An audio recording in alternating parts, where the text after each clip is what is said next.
ಶ್ರೀ ಗುರುಭ್ಯೋ ನಮಃ. ಹರಿ ಓಂ. ಕಲತ್ರಂ ಕಮಲಾಯಸ್ಯ ಪುತ್ರಃ ಕಮಲಸಂಭರಃ ಶಿವಾದ್ಯಾ ಸೇವಕಾಸ್ತಸ್ಮೈ ನಮೋ ವಿಶ್ವಕುಟುಂಬಿನೇ ಕೃಷ್ಣಾಯ ವಾಸುದೇವಾಯ ಹರಯೇ ಪರಮಾತ್ಮನೆ ಪ್ರಣತ ಕ್ಲೇಶನಾಶಾಯ ಗೋವಿಂದಾಯ ನಮೋ ನಮಃ. ಆಪಾದಮೌಲಿ ಪರ್ಯಂತಂ ಗುರುಣಾಮಾಕೃತಿಂ ಸ್ಮರೇತ್ ತೇನ ವಿಘ್ನಾಃ ಪ್ರಣಶ್ಯಂತಿ ಸಿದ್ಧ್ಯಂತಿ ಚ ಮನೋರಥಾಃ. ಯೈರಹಂ ಶುಕವತ್ ಸಮ್ಯಕ್ ಶಿಕ್ಷಿತೋಸ್ಮಿ ಕೃಪಾಲುಭಿಃ ಶ್ರೀಮತ್ ಸತ್ಯಾತ್ಮತೀರ್ಥಾರ್ಯಾನ್ ವಂದೇ ವಿದ್ಯಾಗುರುಂ ಮಮ. ಸ್ವಸ್ತ್ಯಸ್ತು ಸತಾಮಖಿಲ ಸನ್ಮಂಗಲಾನಿ ಭವಂತು. ಶ್ರೀ ಗುರುಭ್ಯೋ ನಮಃ. ಹರಿ ಓಂ.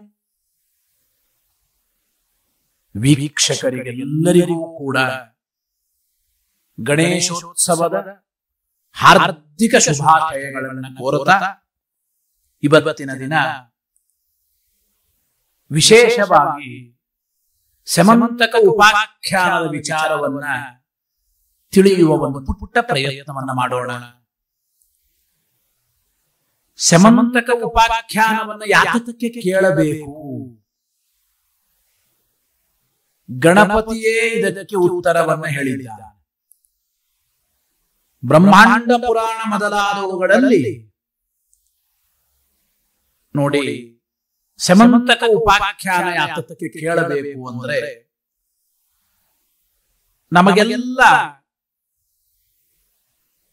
ಗೊತ್ತಿರತಕ್ಕಂತಹದ್ದು ಮುಖ್ಯವಾಗಿ ನಮಗೆ ನಮ್ಮ ಜೀವನದಲ್ಲಿ ಏನಾದರೂ ಅಪವಾದಗಳು ಬಂದಿದ್ದರೆ ಆ ಅಪವಾದಗಳ ಪರಿಹಾರಕ್ಕಾಗಿ ಸಮಂತಕ ಉಪಾಖ್ಯಾನವನ್ನು ಕೇಳಬೇಕು. ಪ್ರತಿನಿತ್ಯ ಪ್ರವಚನಕ್ಕೆ ಬರ್ತಾರೋ ಬಿಡ್ತಾರೋ, ಭಾದ್ರಪದ ಮಾಸದ ಶುದ್ಧ ಚೌತಿಯ ದಿನ ಎಲ್ಲರೂ ಕೂಡ ಪ್ರವಚನಕ್ಕೆ ಬಂದು ಸೇರ್ತಾರೆ. ಆಚಾರ್ಯರು ಸಮಂತಕ ಉಪಾಖ್ಯಾನವನ್ನು ಹೇಳ್ತಾರೆ, ನಮಗೆ ಬಂದ ಅಪವಾದ ಪರಿಹಾರವಾಗಬೇಕು ಅಂತ. ಯಾತಕ್ಕೆ ಬಂದದ್ದು ಈ ಕ್ರಮ ಗೊತ್ತಾ? ನೋಡಿ, ಒಮ್ಮೆ ಗಣಪತಿ ಬ್ರಹ್ಮಲೋಕಕ್ಕೆ ಹೋಗಿ ಬ್ರಹ್ಮಲೋಕದಲ್ಲಿರುವ ಎಲ್ಲಾ ಭಕ್ತರ ಉಪಚಾರವನ್ನ, ಅರ್ಘ್ಯಪಾದ್ಯಾದಿಗಳ ಸತ್ಕಾರವನ್ನ, ವೈಭವದ ಪೂಜೆಯನ್ನ ಸ್ವೀಕಾರ ಮಾಡಿಕೊಂಡು ಕಡುಬು ಮೋದಕಗಳನ್ನೆಲ್ಲ ಚೆನ್ನಾಗಿ ಭಕ್ಷಣೆ ಮಾಡಿಕೊಂಡು ಬರ್ತಾ ಇದ್ದಾನೆ. ಮಾರ್ಗ ಮಧ್ಯದಲ್ಲಿ ಚಂದ್ರಲೋಕ ಪ್ರಾಪ್ತವಾಗಿದೆ.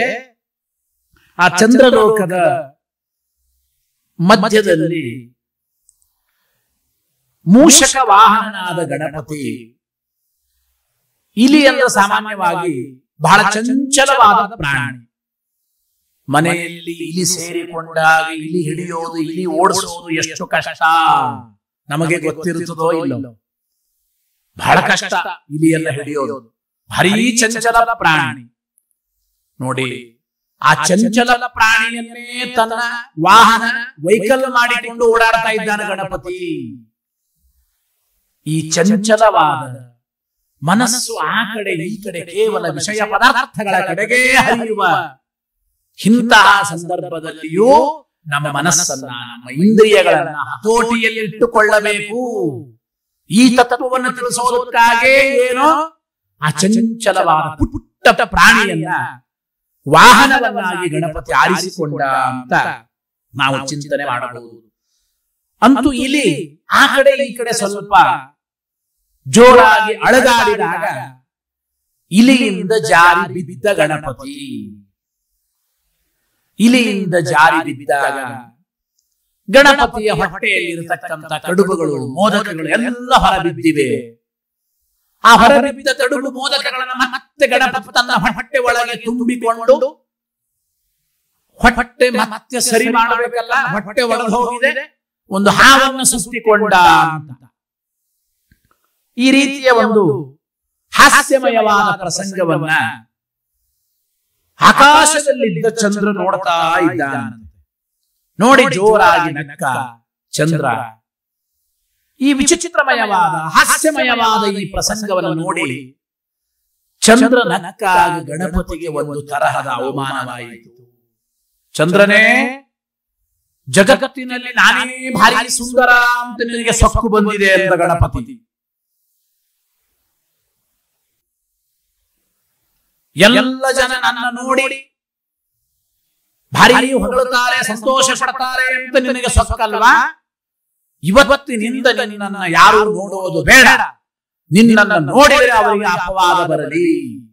ಗಣಪತಿ ಶಾಪ ಕೊಟ್ಟ ಚಂದ್ರನಿಗೆ, ಅದ್ಯ ಪ್ರಭೃತಿ ಲೋಕಸ್ತ್ವಾಂ ನಹಿ ಪಶ್ಯತಿ ಪಾಪಿನಂ ಪಶ್ಯಂತಿ ಚೇತ್ ಪ್ರಮಾದೇನ ತ್ವಾಂ ನರ ಮೃಗಲಾಂಛನಂ. ನೋಡಿ, ಜಿಂಕೆಯ ಗುರುತಿರತಕ್ಕಂತ ನಿನ್ನನ್ನ ಯಾರಾದರೂ ನೋಡಿದರೆ ಮಿಥ್ಯಾಭಿಶಾಪ ಸಂಯುಕ್ತ ಭವಿಷ್ಯಂತಿ ಹಿತೇ ಧ್ರುವಂ. ಯಾರು ಎಷ್ಟು ಚೆನ್ನಾಗಿದ್ದಾನೆ ಚಂದ್ರ, ಎಷ್ಟು ಗುಂಡಕ ಬೆಳ್ಳಗಿದ್ದಾನೆ, ಚೆನ್ನಾಗಿದ್ದಾನೆ ಅಂತ ಚಂದ್ರನನ್ನು ನೋಡ್ತಾರೋ, ನಿನ್ನನ್ನು ನೋಡಿದ್ರೆ ಅವರಿಗೆ ಮಿಥ್ಯಾಪವಾದ ಬರಲಿ. ಹಾಗಾದರೆ ಚಂದ್ರನನ್ನು ನೋಡಿದವರಿಗೆ ಮಿಥ್ಯಾಪವಾದ ಬರುತ್ತದೆ ಎಂಬ ಭಯದಿಂದ ಇನ್ನ ಮೇಲೆ ಯಾವ ಜನರು ಕೂಡ ಚಂದ್ರನನ್ನೇ ನೋಡೋದಿಲ್ಲ. ಚಂದ್ರನಿಗೆ ತಕ್ಷಣ ಪಶ್ಚಾತ್ತಾಪ ಆಗಿ, ಅಯ್ಯೋ ಪಾಪ ಗಣಪತಿಯ ಈ ಪರಿಸ್ಥಿತಿ ನೋಡಿ ನಕ್ಕು ಬಿಟ್ಟೇನಲ್ಲ, ತಪ್ಪು ಮಾಡಿದೆ, ಅಪರಾಧ ಕ್ಷಮೆ ಮಾಡಿ ಅಂತ ಮತ್ತೆ ನಮಸ್ಕಾರ ಮಾಡಿ ಗಣಪತಿಗೆ ಪ್ರಾರ್ಥನೆ ಮಾಡ್ತಾ, ಸ್ವಾಮಿ ದಯವಿಟ್ಟು ಅಪರಾಧ ಕ್ಷಮ ಮಾಡಬೇಕು ಅಂತ ಕೇಳಿಕೊಳ್ತಾ ಇದ್ದಾನೆ ಚಂದ್ರ.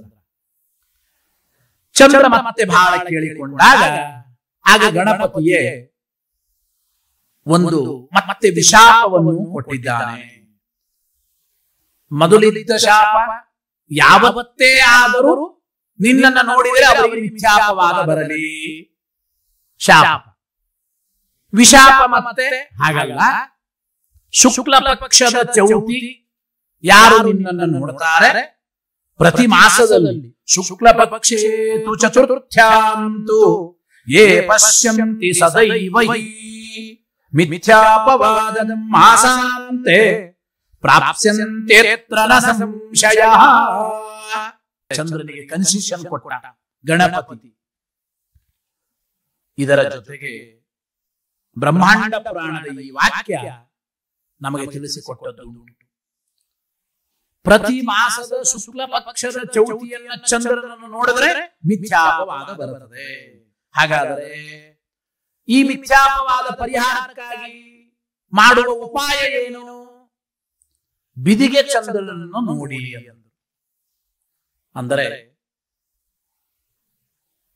ಶುಕ್ಲ ಪಕ್ಷದ ಚೌತಿಯ ದಿನ ಚಂದ್ರನನ್ನು ನೋಡಿದ್ದರ ಫಲ ಮಿಥ್ಯಾಪವಾದ ಬಂದ್ರೆ, ಅದೇ ಶುಕ್ಲ ಪಕ್ಷದ ಬಿದಿಗೆಯ ದಿನ ಚಂದ್ರ ದರ್ಶನ ಮಾಡಿದರೆ ಮಿಥ್ಯಾಪವಾದ ಪರಿಹಾರ. ಮಾಸಾದೋ ಪೂರ್ವಮೇವ ತ್ವಾಂ ದೃಷ್ಟ್ವಾ ಪಶ್ಯಂತಿ ಮಾನವಾಃ ಚತುರ್ಥ್ಯಾಂ ಶುಕ್ಲ ಪಕ್ಷೇತು ತೇಷಾಂ ದೋಷೋ ನ ವಿದ್ಯತೆ. ಚೌತಿ ಚಂದ್ರನನ್ನು ನೋಡಿದ್ದರಿಂದ ಬಂದ ಮಿಥ್ಯಾಪವಾದ ಬಿದಿಗೆ ಚಂದ್ರ ಶುಕ್ಲ ಪಕ್ಷದ ದ್ವಿತೀಯ ದಿನ ಮೂಡುವ ಚಂದ್ರನನ್ನು ನೋಡಿದಾಗ ಆ ಮಿಥ್ಯಾಪವಾದ ಪರಿಹಾರವಾಗುತ್ತದೆ ಎಂಬ ಮಾತನ್ನ ತಿಳಿಸಿಕೊಟ್ಟಿದ್ದಾರೆ ಅಂತ ನಾವು ಚಿಂತನೆ ಮಾಡಬೇಕು. ಇದರ ಜೊತೆಗೆ ನಮಗೆ ಬಂದ ಮಿಥ್ಯಾಪವಾದ ಪರಿಹಾರಕ್ಕಾಗಿ ಇನ್ನೊಂದು ಉಪಾಯವನ್ನು ಕೂಡ ಪುರಾಣದಲ್ಲಿ ಶಾಸ್ತ್ರಕಾರರು ನಮಗೆ ತಿಳಿಸಿಕೊಟ್ಟಿದ್ದಾರೆ. ಏನು? ಮಹಾಭಾರತದಲ್ಲಿ ಬರತಕ್ಕಂತಹ ಸಮಂತಕ ಉಪಾಖ್ಯಾನವನ್ನ ನಾವು ಶ್ರವಣ ಮಾಡಬೇಕು. ಕೃಷ್ಣ ಪರಮಾತ್ಮನ ದಿವ್ಯವಾದ ಒಂದು ಪ್ರಸಂಗವನ್ನ, ಘಟನೆಯನ್ನ, ಕೃಷ್ಣ ಪರಮಾತ್ಮನ ವಿಜಯದ ಮಹಿಮೆಯನ್ನು ಚಿಂತನೆ ಮಾಡಿದಾಗ, ಸಮಂತಕ ಉಪಾಖ್ಯಾನವನ್ನು ನಾವು ಕೇಳಿದಾಗ ಬಂದ ಮಿಥ್ಯಾಪವಾದ ಪರಿಹಾರವಾಗುತ್ತದೆ. ಸಮಂತಕ ಅಂದ್ರೆ ಸಮಂತಕ ಮಣಿ ಅಂತ ನಮಗೆ ಪ್ರಸಿದ್ಧಿ. ಅದು ಆಧ್ಯಾತ್ಮಿಕವಾಗಿ ನಾವು ಚಿಂತನೆ ಮಾಡಬೇಕಾದ್ರೆ ಸ್ಯಮಂತಕ ಅಂದ್ರೆ ಏನು ಗೊತ್ತಾ? ಕೃಷ್ಣ ಪರಮಾತ್ಮನೇ ಸ್ಯಮಂತಕ ಅಂತ. ಸ್ಯಮಂತಕ ಉಪಾಖ್ಯಾನ, ಸ್ಯಮಂತಕ ಅಮಣಿಯ ಕಥೆ, ಸ್ಯಮಂತಕ ಉಪಾಖ್ಯಾನ, ಕೃಷ್ಣನ ಚರಿತೆ, ಕೃಷ್ಣನ ಮಹಿಮೆ ಕೇಳಿದ್ರೆ ಮಿಥ್ಯಾಪವಾದ ಪರಿಹಾರವಾಗುತ್ತದೆ. ಸ್ಯಮಂತಕ ಅಂದ್ರೆ ಕೃಷ್ಣ ಹೇಗೆ ನೋಡಿ, ಸ್ಯ ಅಂದ್ರೆ ಎಲ್ಲರನ್ನ ಕೊಲ್ಲುವ ಒಂದು ಕೆಲಸ ಮಾಡುವ ಅಧಿಕಾರಿ, ಅದು ಯಮದೇವರು. ಗೊತ್ತಾಯ್ತು? ಸ್ಯ ಅಂದ್ರೆ ಯಮದೇವರು. ಸ್ಯತಿ ಇತಿ ಸ್ಯಃ ಯಮಃ, ಎಲ್ಲರನ್ನ ಕೊಲ್ಲುವ ವ್ಯಕ್ತಿ ಅವನು ಯಮ. ಆ ಯಮಾಂಶನಾದವನೇ ಯಮದೇವರ ಅವತಾರನೇ ಜಾಂಬುವಂತ. ಸ್ಯಂ ಯಮದೇವರ ಅವತಾರನಾದ ಜಾಂಬುವಂತನನ್ನ ಸ್ಯಂ, ಜಾಂಬುವಂತನನ್ನ ಅಂತಕ ಅಂದ್ರೆ ಜಾಂಬುವಂತನನ್ನು ನಿಗ್ರಹಿಸುವ ಸರ್ವೋತ್ತಮ ಪ್ರಭು ಅದು ಕೃಷ್ಣ ಪರಮಾತ್ಮ. ಸ್ಯಮಂತಕ, ಸ್ಯಂ ಅಂತಕಃ ಸ್ಯಮಂತಕಃ ಶ್ರೀಕೃಷ್ಣ. ಸ್ಯಂ ಯಮಾವತಾರಿಣಂ ಜಾಂಬುವಂತಮಪಿ ನಿಗ್ರಹಂ ಕುರುವಂತಂ ಶ್ರೀಕೃಷ್ಣಂ ಪ್ರತಿ ಸ್ಯಮಂತಕಃ ಇತಿ ಉಚ್ಯತೆ ಅಂತ ಅರ್ಥ ಮಾಡಿಕೊಳ್ಳಬೇಕು ನಾವು. ಸ್ಯಂ ಅಂದ್ರೆ ಜಾಂಬುವಂತ, ಜಾಂಬುವಂತನನ್ನ ನಿಗ್ರಹ ಮಾಡುವ 28 ದಿನಗಳ ಕಾಲ ಜಾಂಬುವಂತನ ಜೊತೆಗೆ ಯುದ್ಧ ಮಾಡಿ ಜಾಂಬುವಂತನನ್ನು ನಿಗ್ರಹ ಮಾಡಿ ಅವನಿಗೆ ಅನುಗ್ರಹ ಮಾಡಿ ಅವನ ಮಗಳು ಜಾಂಬುವತಿಯನ್ನ ಪಡೆದವನು ಕೃಷ್ಣ ಸಮಮಂತಕ ಮಣಿ. ಅವನು ಸರ್ವೋತ್ತಮ ಮಣಿ, ಅದು ಕೃಷ್ಣ ಪರಮಾತ್ಮ ಎಂಬ ಚಿಂತನೆಯನ್ನು ನಾವು ಮಾಡಬೇಕು. ಗೊತ್ತಾಯಿತು? ಸ್ಯಂ ಯಮಾಂಶಂ ಜಾಂಬುವಂತಮಪಿ ಅಂತಯತಿ ಶಿಕ್ಷಯತಿ ಇತಿ ಸಮಮಂತಕಃ ಶ್ರೀಕೃಷ್ಣ. ಆದ್ದರಿಂದ ಇದನ್ನು ನಾವು ಚಿಂತನೆ ಮಾಡಬೇಕು ಅಂತ ತಿಳಿಯಬೇಕು.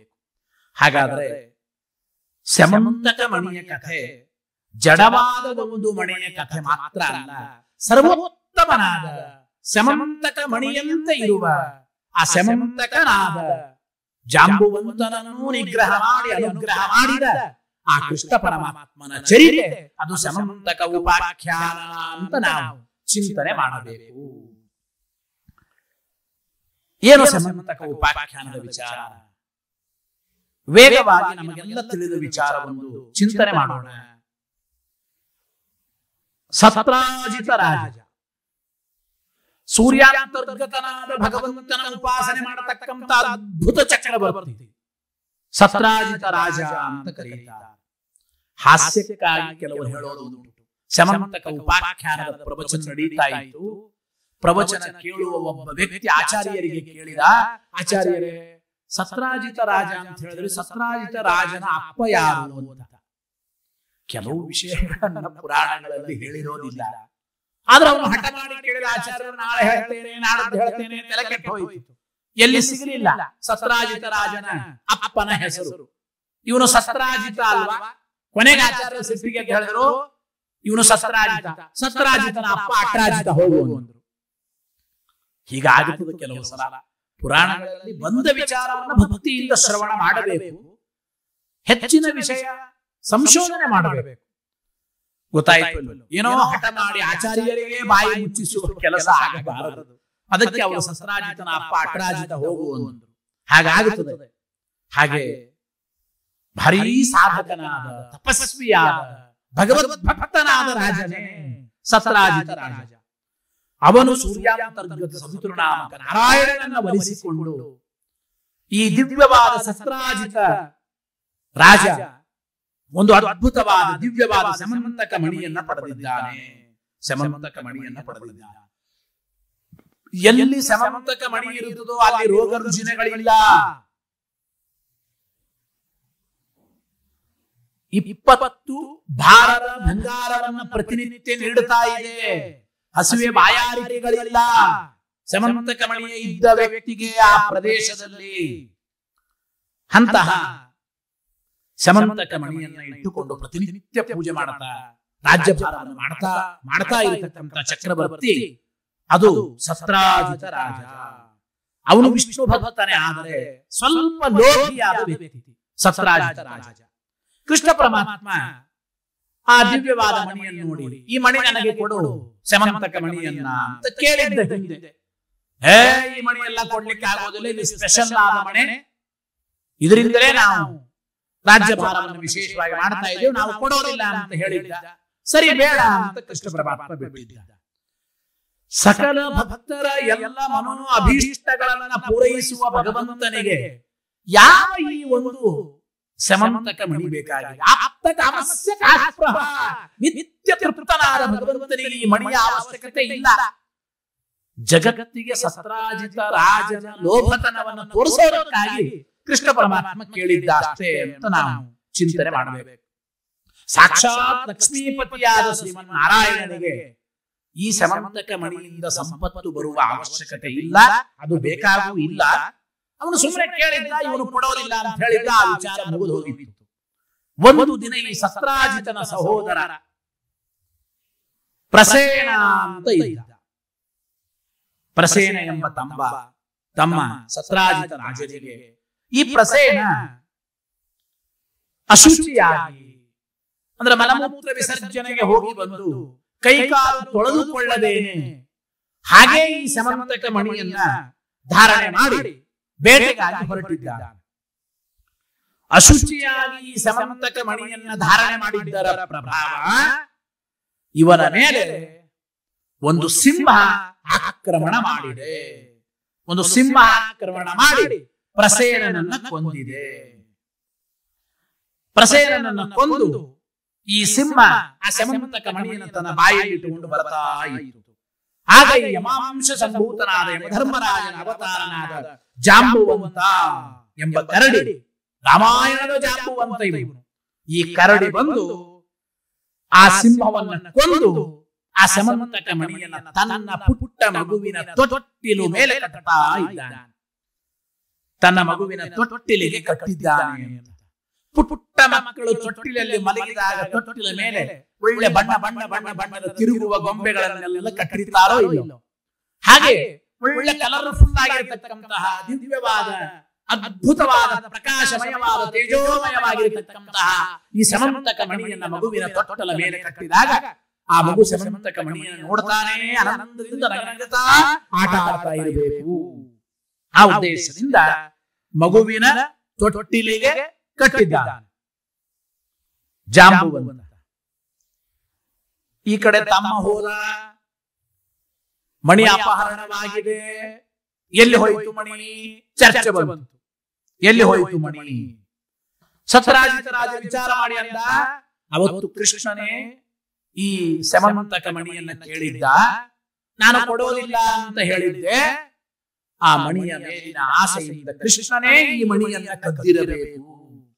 ಈ ಮಣಿಯನ್ನ ಕದ್ದವನು ಕೃಷ್ಣನೇ.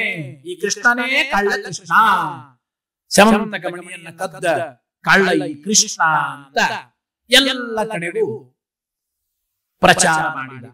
ಲೋಕೆ ಪ್ರಖ್ಯಾಪಯಾಮಾಸ ದೋಷಿ ಕೃಷ್ಣ ಇತಿ ಸ್ಮಃ ಹತ್ವಾ ಮನುಜಂ ಖೇಶಃ ಋತವಾನ್ ಮಣಿಮುತ್ತಮಂ.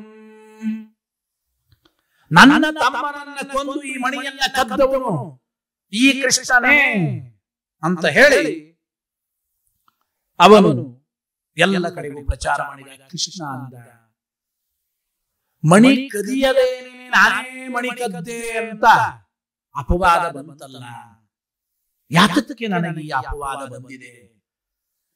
ಧರ್ಮಶಾಸ್ತ್ರಜ್ಞರಿಗೆ ಅವರಿಗೆ ಇವರಿಗೆ ಕೇಳಿ ತಾನು ಯೋಚನೆ ಮಾಡಿ, ಓ ಭಾದ್ರಪದ ಮಾಸದ ಶುಕ್ಲ ಚೌತಿಯ ದಿನ ಚಂದ್ರ ದರ್ಶನವಾಗಿರಬೇಕು, ಚಂದ್ರನನ್ನು ನಾನು ನೋಡಿರಬೇಕು, ಅದಕ್ಕೆ ಈ ಅಪವಾದ ನನಗೆ ಬಂದಿದೆ ಅಂತ ಕೃಷ್ಣನು ಅಂದುಕೊಂಡ.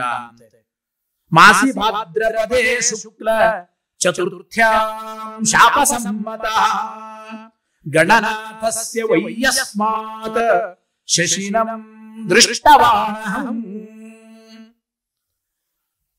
ಇದು ಗಣೇಶನ ಶಾಪ. ಭಾದ್ರಪದ ಮಾಸದ ಶುಕ್ಲ ಚೌತಿಯ ದಿನ ಚಂದ್ರನನ್ನು ನೋಡಿದರೆ ಮಿಥ್ಯಾಪವಾದ ಬರುತ್ತದೆ, ಅದಕ್ಕೆ ನನಗೆ ಈ ಮಣಿ ಕದ್ದೆ ಎಂಬ ಮಿಥ್ಯಾಪವಾದ ಬಂದಿರಬೇಕು.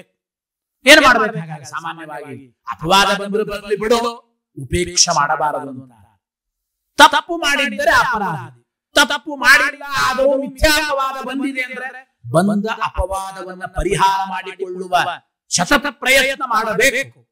ನಾನು ಸರ್ವಥಾ ಕಳ್ಳತನ ಮಾಡಿಲ್ಲ, ನಾನು ಅಪರಾಧಿ ಅಲ್ಲ ಸಮರ್ಥನೆ ಮಾಡುವುದು ಮಿಥ್ಯಾಪವಾದ ಬಂದ ವ್ಯಕ್ತಿಯ ಆದ್ಯ ಕರ್ತವ್ಯ.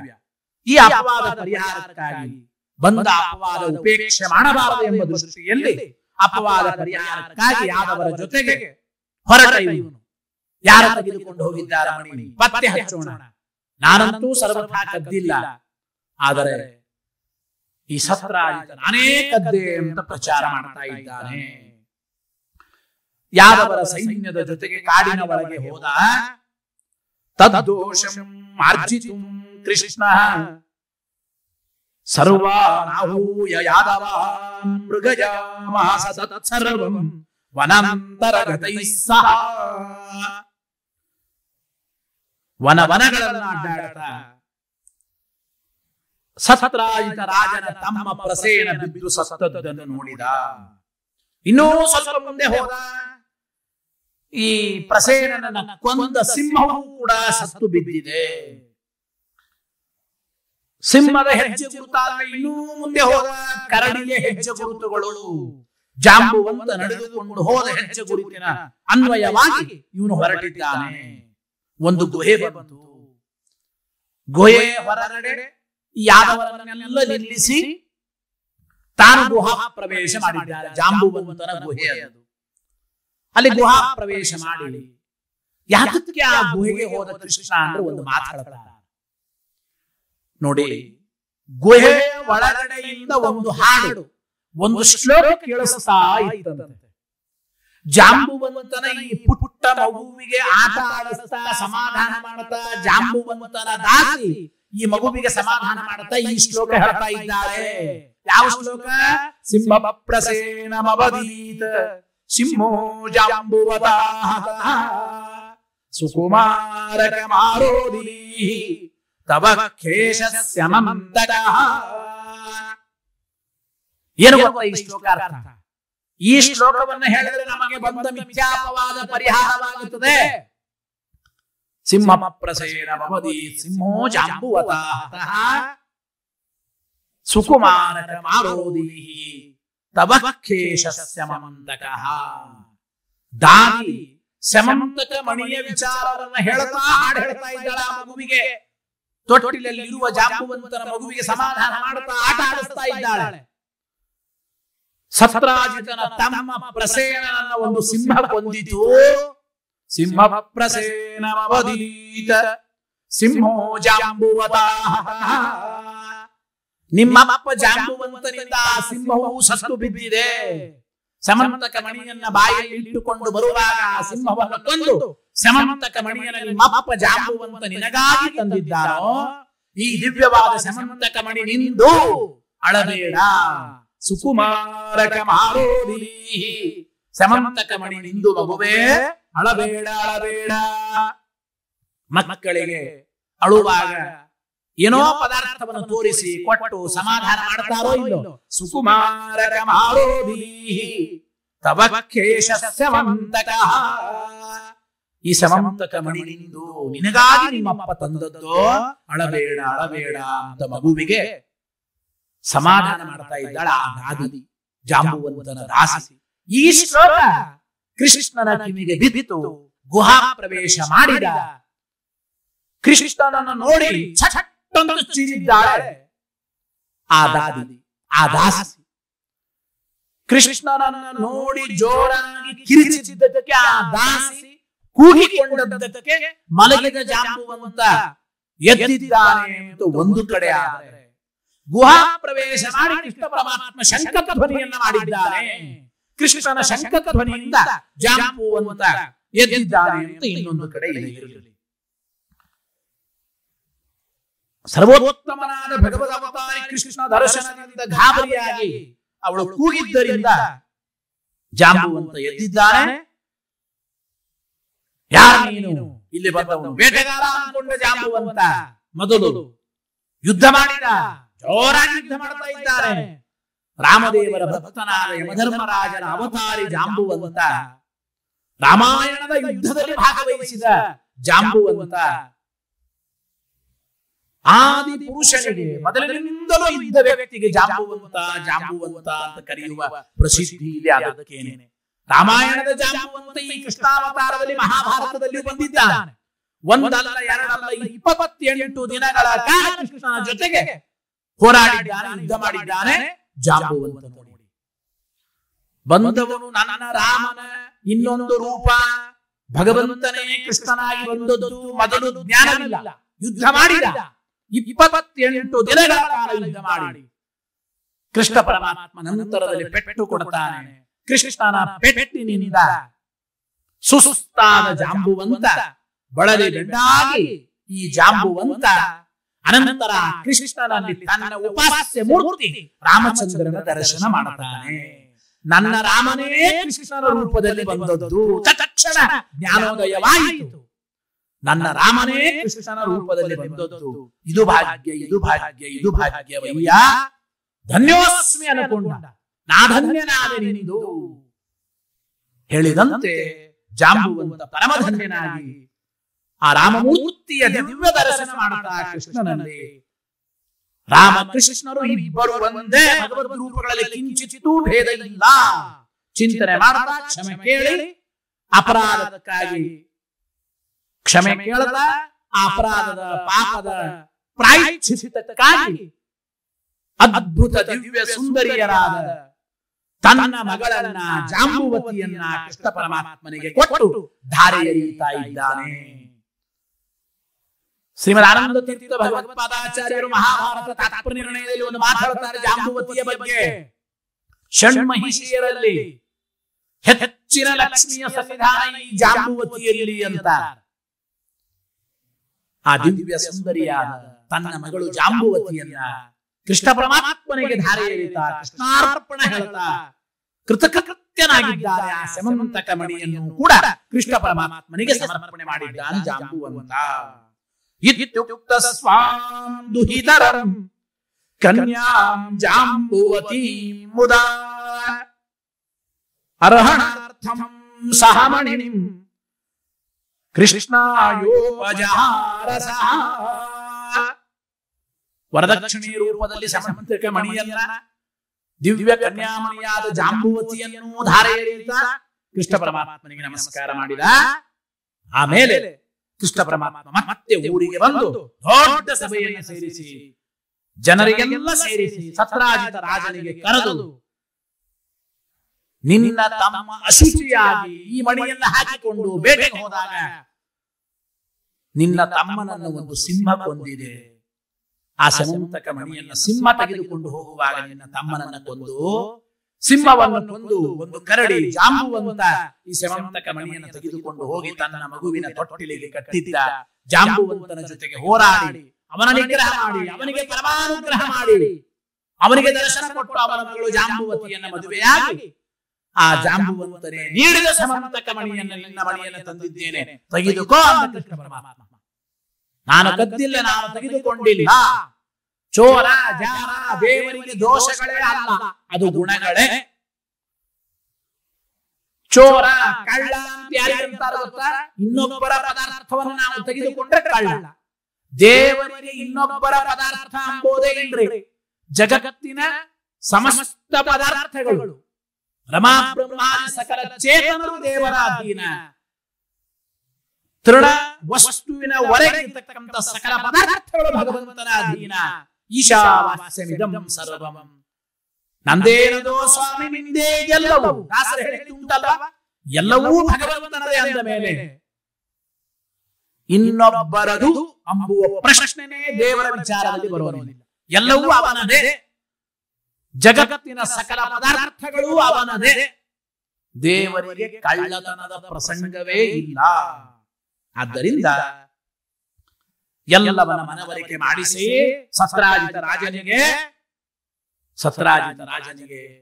ಪಶ್ಚಾತ್ತಾಪವಾಗಿ ಸುಮ್ಮನೆ ಕೃಷ್ಣನ ಮೇಲೆ ಮಿಥ್ಯಾಪವಾದ ಹಾಕಿದೆ, ನನ್ನ ಅಪರಾಧ ಕ್ಷಮೆ ಮಾಡು ಅಂತ ಅವನು ಕೇಳಿಕೊಂಡು ತನ್ನ ಮಗಳಾಗಿರ್ತಕ್ಕಂಥ ಸಾಕ್ಷಾತ್ ಲಕ್ಷ್ಮಿಯ ಅವತಾರಳಾದ ಸತ್ಯಭಾಮೆಯನ್ನ ಕೃಷ್ಣ ಪರಮಾತ್ಮನಿಗೆ ಧಾರೆ ಎರೆಯುತ್ತ ವೈಭವದಿಂದ ಮದುವೆ ಮಾಡಿ ಕೊಡ್ತಾ ಇದ್ದಾನೆ.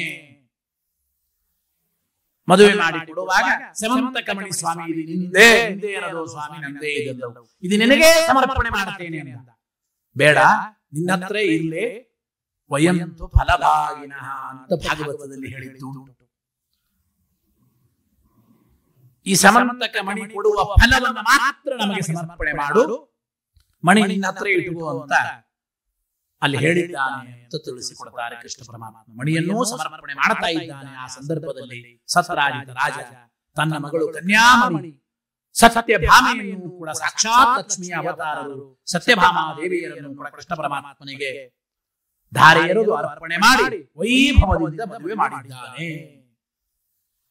ಈ ರೀತಿ ಕೃಷ್ಣ ಅವತ್ತು ಹೇಳಿದ, ಯಾರಿಗಾದರೂ ಜೀವನದಲ್ಲಿ ಮಿಥ್ಯಾಪವಾದ ಬಂದರೆ ನನಗೂ ಈ ಸಮಂತಕ ಮಣಿಯ ವಿಚಾರದಲ್ಲಿ ಮಿಥ್ಯಾಪವಾದ ಬಂದಿತ್ತು, ಪರಿಹಾರ ಮಾಡಿಕೊಂಡೆ.